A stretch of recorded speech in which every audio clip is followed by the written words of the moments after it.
Hi lovelies. So I promised we're going to talk about energetic cords and cord cutting. So here we go.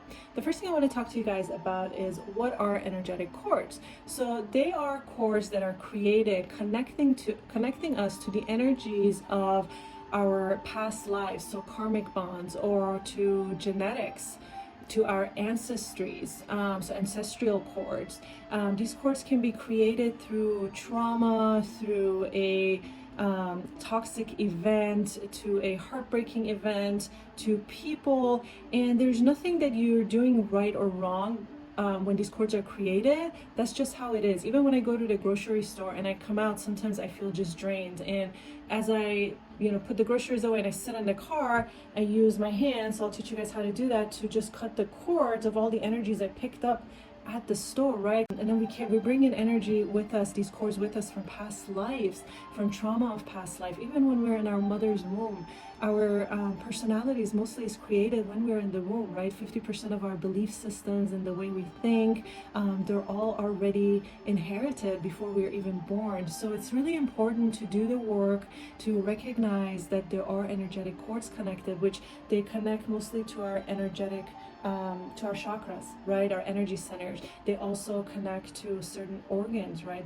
That's why ailment, and we talk about stagnant energy, we talk about feeding tubes. When there's feeding tubes connected by entities or other unwanted energies, they can cause this ailment and sickness and so on. So when we go to cut these energies, we do ceremony. If you work with me, you always hear me talk about ceremony, because it takes time. It takes at least 14 days, the very minimum, to break through a habit, to break through something that we have been binded by, right? These energy cords. So ceremony is important. So when we do the cord cutting, we are cutting these energetic cords, severing them, and we're releasing it back so that we can take back our own energy, right? We do not want their energy to interfere with ours, dictating how our day-to-day is gonna go, dictating how our destiny is gonna unfold in the long run, right? So it's really important to recognize as soon as these cords are created. Now, when we get into the genetic and the ancestral and the past life cords, it's a little bit more of deeper work. So with some of these deeper wounds, you have to know your way around the underworld and upper world, right? There's a map that we shamans follow. We're trackers.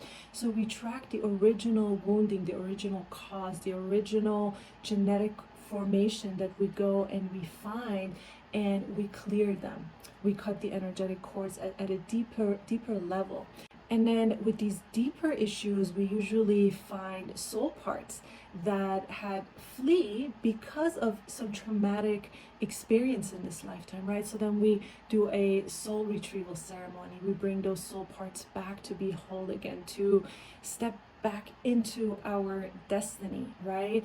Not the destiny that is because we're missing soul parts, or that a destiny that is being affected by all of these energy cords that we have, right? So energy cords, as I was saying, connects to our chakras. For example, having cords attached to your heart chakra, you will find yourself in relationships that are not for your highest good. You will find yourself struggling with relationships and love, right?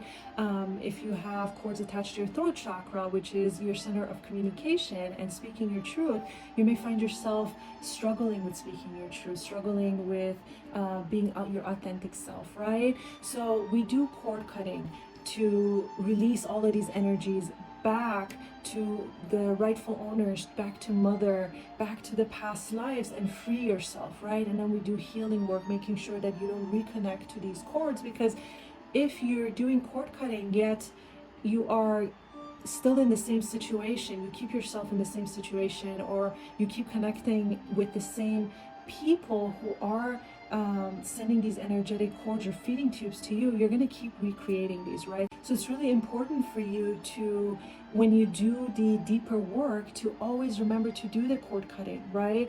So I'm going to show you guys how you can do that at home, but also remember this works on more on cords that are lighter, right? And then you have those deeply rooted heavy cords, the genetics, the ancestral, the karma cords, or cords that are from traumatic events, toxic events. Those need more work, right? And that's what I'm here for, to help you guys through that. And there is a lot of people who do this work, right? So find someone that you trust to do this work with, because it's really important to cut the cords at the roots. Someone who can track them using the map through the underworld and upper world, right? So that they can free you and then call back those soul parts as they come through. So with that said, let me show you guys some of the tools I use, which you can also get. I encourage all my clients to get them, right? And we call them swords. So I'll show you a few that I have. This is a selenite. So selenite stone is known to release negative energies, right? It absorbs it and it releases it. So I use the selenite sword, which is sharp, energetically sharp, right? It's not real sharp, but energetically is very sharp.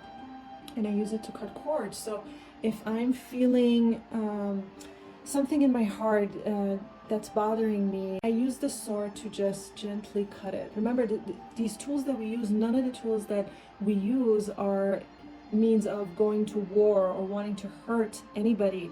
We use it with love and light, right? If I'm having diet issues and, you know, one day I find myself just really wanting to eat a bag of chips and be unhealthy, cutting the cords with my solar plexus, right? Personal power, that I do have power over this, that I can control it. It is all in my control, and I'm not allowing my emotions to steep in, right?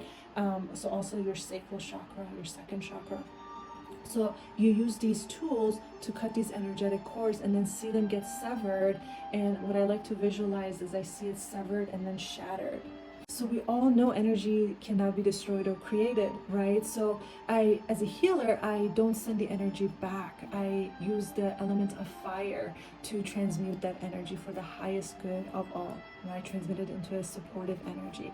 So this selenite sword is one of my tools, and feathers are very sharp. So I use feathers. These are feathers that I have collected from when I was in California for my hikes. I would just find random feathers, and I've created many of these and I've gifted them as swords.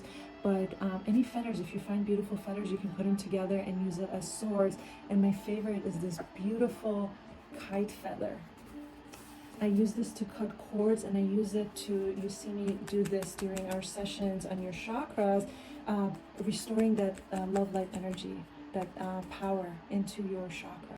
And you can use your forearm, the simplest form. You have it accessible to you at any time, just using your forearm. See it as a sharp tool in the energetic world that you can use to cut all these energetic cords, and just sending it back, right? Just sending it back, and just ask the universe to take this energy where it needs to go. Or use the power of the fire. I use candles, and I give it to the fire to transmute this energy, right? To just send it back into the universe, to transmute it for the highest good of all involved. I hope you find this video helpful. If you have any questions, leave a comment below, and I will see you guys on the next video. Much love and light.